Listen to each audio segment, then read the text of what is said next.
Amazon के विशाल जंगल में तरह तरह के पशु पक्षी रहा करते थे। एक बहुत बड़े वृक्ष पर पंछियों का बहुत बड़ा डेरा बन गया था। रहने के लिए वो वृक्ष तो बहुत ही अच्छा था, लेकिन एक भयंकर सर्प के आतंक से सभी पक्षी बुरी तरह से प्रभावित रहते थे।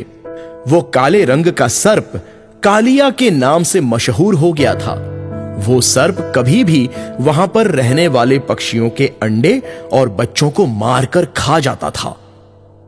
असहाय पक्षी उसका कुछ भी नहीं बिगाड़ पाते थे और रोते बिलखते रह जाते थे।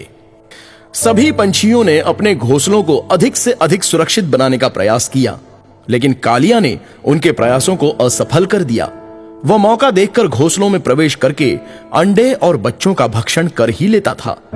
एक बार सभी पक्षी इकट्ठा हुए और वे सभी कालिया से अपने अंडों और बच्चों को बचाने का उपाय खोजने लगे। तोता बोला, इस कालिया से बचने के लिए यदि इसके बिल में बहुत सारे कांटे डाल दिए जाए तो वो बाहर ही नहीं निकल पाएगा। अरे तोता भाई, यह बिल जिसमें कालिया रहता है वह उसकी अपनी बिल नहीं है, वह तो चूहों ने बनाई थी। कालिया ने तो उसके ऊपर कब्जा जमा दिया है, चूहों को मारकर भगा दिया है। चूहों ने उस बिल से निकलने के लिए कई रास्ते बनाए हैं। अंदर अंदर पूरी सुरंग रहती है, हमें तो यह पता भी नहीं कि कितने रास्ते हैं। तोता बोला, फिर क्या किया जाए? मैं तो सोचती हूँ कि सांप जब भी बिल से बाहर निकले हमको मिलकर उस पर आक्रमण कर देना चाहिए। ऐसा वार कर दे कि उसका काम तमाम हो जाए। अरे भूरी बहन, कालिया बड़ा जहरीला है, उसके एक बूंद जहर से हम सबका काम तमाम हो सकता है। वो तो फुफकार के साथ जहर फेंकता है। एक बार तो उसने शेर की आंख में जहर फेंक दिया और शेर अंधा होकर मर गया। तब तो हमें यहाँ का बसेरा ही छोड़ देना चाहिए। हम और हमारे अंडे और बच्चे दूसरी जगह ज्यादा सुरक्षित रहेंगे। मैं जानता हूँ ये जगह हमारे लिए बहुत ही अनुकूल है, लेकिन कहते हैं कि जान है तो जहान है। अरे कटफोड़वा भाई, तुम भी तो कुछ बोलो। तुम्हारी चोंच बड़ी लंबी और नुकीली है, पेड़ के अंदर छेद कर देते हो। तुम चाहो तो झपटा मारकर कालिया के शरीर में भी छेद कर सकते हो। अरे नहीं, वो तो बड़ा भयानक है, उसका कांटा पानी भी नहीं मांगता। कटफोड़वा भाई, आप डरो मत, हम सब तुम्हारे साथ हैं। कालिया को हराना है और यहाँ से भगाना है। तुमने हमेशा सबकी सहायता की है। मुझे याद है कई बार तुमने तोते और बाज के बच्चों की जान बचाई है, बहुत से पक्षियों को आसरा दिया है, अपने चोंच के प्रहार से भयानक चील को मार भगाया है, कई पक्षियों का उजड़ा हुआ घर बसाया है। अच्छा ठीक है, मैं अपनी जान की बाजी लगाऊंगा और हर हाल में कालिया को दूर भगाऊंगा। तोता बोला, अरे वह देखो, भूरी चिड़िया का छोटा बच्चा घोंसले से बाहर गिरने वाला है, उसे बचा लो। इतने में कटफोड़वा ने अपनी चोंच उस घोंसले की तरफ कर दी। तभी एक चमत्कार हुआ, चोंच की लंबाई बढ़ती गई और भूरी चिड़िया के घोंसले तक पहुंच गई। छोटा बच्चा गिरने ही वाला था। इसी बीच कटफोड़वा की लंबी चोंच ने उसे संभाल लिया।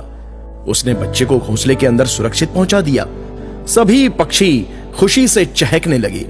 भूरी चिड़िया बोली, कटफोड़ा भाई, बहुत बहुत धन्यवाद।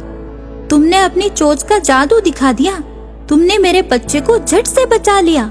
कोयल बोली, अरे वाह कटफोड़ा भाई, कमाल की जादूगिरी दिखाई। बड़े छुपे रुस्तम निकले। आपने ये हुनर कहाँ से सीखा? चोंच को 5 फीट लंबा बना दिया।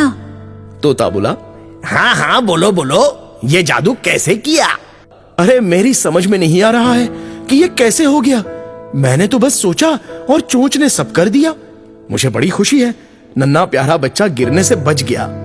कुछ देर के बाद शाम हो गई। तोते की नजर कालिया के बिल पर पड़ गई। उसमें हलचल हुई और कालिया बाहर निकल आया। वो धीरे धीरे पेड़ पर चढ़ने लगा। तोते का गुस्सा भी बढ़ने लगा। उसने चिल्लाया और कटफोड़वा को बुलाया, कटफोड़ा भाई, जल्दी आओ, चलो कालिया को यहाँ से भगाते हैं। यह तो हमारे अंडे बच्चों को खत्म कर रहा है, इसकी अब पिटाई करो, यह हमारा दुश्मन निकला है।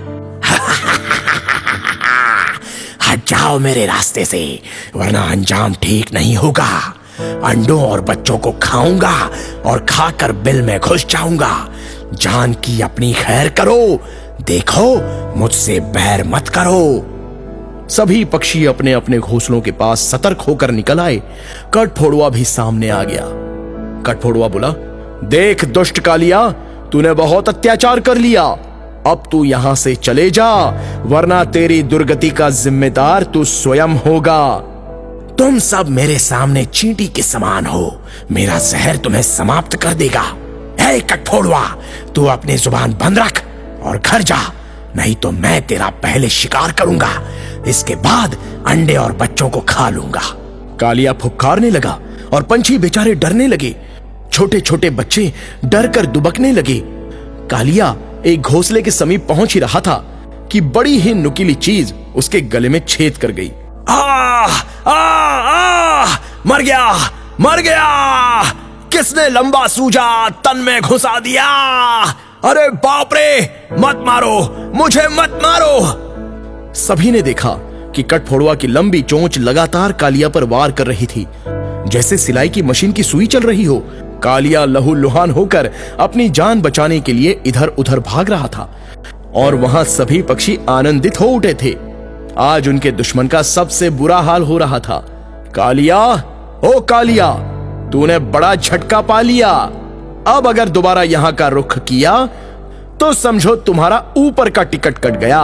अरे मुझे छोड़ दो, माफ कर दो, तुम्हारे चोंच की धार तो तलवार से भी तेज है।